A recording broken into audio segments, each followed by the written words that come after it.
Bonjour et bienvenue dans Une minute un livre. Je vous parle aujourd'hui de cet ouvrage, Idées reçues sur le handicap, un ouvrage dirigé par Étienne Doigt, Hugo Dupont et Stéphane Vaquero aux éditions Le Cavalet Bleu 2025. Et je remercie vivement Anne-Laure pour l'envoi. Alors je travaille actuellement sur la création d'un support de formation sur la question du handicap ou des handicaps. Et dans ce cadre, il me paraît essentiel de consacrer un temps aux idées reçues. Alors une des forces notamment de l'ouvrage est de proposer des éléments de réponse non figé à des affirmations qui nécessitent un étayage précis et parfois aussi des nuances à apporter ou encore un changement de paradigme. D'où viennent les idées reçues, nos idées reçues, vos idées reçues? Le handicap est une construction sociale. Le handicap se résume-t-il finalement à une déficience? Quid des politiques inclusives sur le handicap et l'impact au travail, en société ou encore à l'école? Quelle efficience, où en est-on d'ailleurs dans ces politiques? Quel vocabulaire violent et stigmatisant est-il mobilisé pour parler encore aujourd'hui d'ailleurs des personnes en situation de handicap? Je cite notamment en introduction, on peut lire, et ça c'est juste, du monstre ou du prodige d'Aristote au débile de la psychiatrie du XXe siècle, bien des mots ont été utilisés pour nommer des populations gênantes par leurs différences plus ou moins visibles. Alors de points, taré, bené, clopé, mutilé, stropié, sourdingue, scrofuleux, infirme, indigent, fou, idiot, instable, mongolien, inadapté, incapable, trois petits points, parce qu'hélas, il y en a d'autres. Alors en parcourant les idées reçues, quelques exemples, il y a toujours eu des handicapés, les troubles 10 sont une nouvelle forme de handicap, il y a de plus en plus de personnes handicapées, le handicap peut toucher tout le monde, ou encore l'expression artistique c'est mieux adapté pour les handicapés, toute personne handicapée souhaite retrouver son corps valide, les adultes handicapés mentaux ne savent pas réfléchir au travail, le handicap est un poids pour les familles, les handicapés n'ont pas de sexualité, les personnes handicapées trouvent de mieux en mieux leur place dans les entreprises, ou encore le numérique est une solution pour l'inclusion.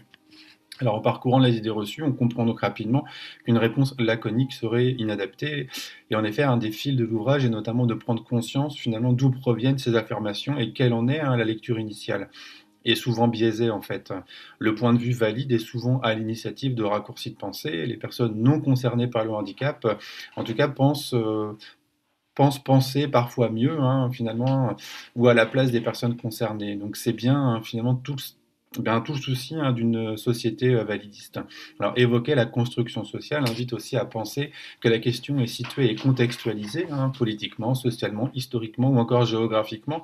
Le terme handicap renvoie à des réalités avec surtout ce que l'on en fait. Alors penser que les politiques inclusives ont un effet magique serait aussi une ineptie. Cela n'efface pas les peurs, les réactances, les freins des employeurs concernant les questions d'accessibilité, de compensation, d'aménagement raisonnable, etc.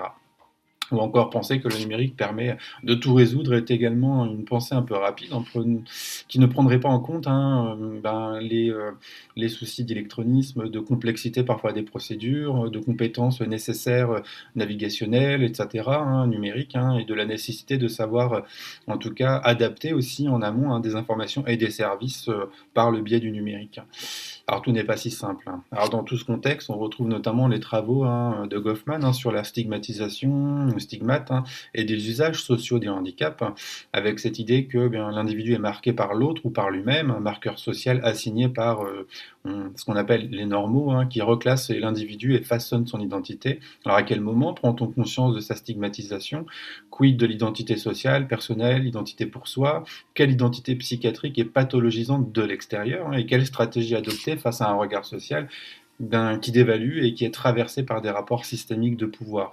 Donc on est bien ici, en tout cas encore une fois, sur des stigmatisations enracinées pour résumer.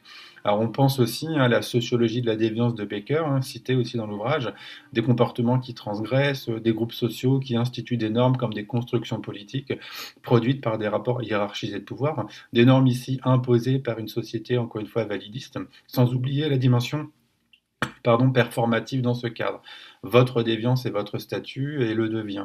On attend de vous un changement, d'où le paradigme, bien évidemment, de l'inclusion. On parle d'étiquetage qui produit des trajectoires, des carrières, et on finit par s'approprier cette question de déviance qui devient une identité sociale durable, c'est-à-dire une carrière déviante. Alors je cite, l'intérêt des approches validistes est donc, il vient d'explorer les processus de normalisation ou d'anormalisation des différences qui aboutissent à la définition finalement de catégorie corrélative, c'est-à-dire valide vs versus handicapé, socialement hiérarchisé, qui structure notre société, nos représentations, hein, précise Myriam Winans. Alors enfin, cette notion de handicap est interrogée au prisme, hein, des rapports sociaux de genre, de classe, d'âge, etc., mais encore, ou encore plutôt des configurations institutionnelles et des attentes de conformité. Je vous invite vraiment à découvrir cet ouvrage. Pour moi, ça fait partie des lectures essentielles, voilà, dès que l'on s'intéresse en tout cas à cette question du handicap, des handicaps. Je vous souhaite une bonne lecture, une bonne découverte et à bientôt.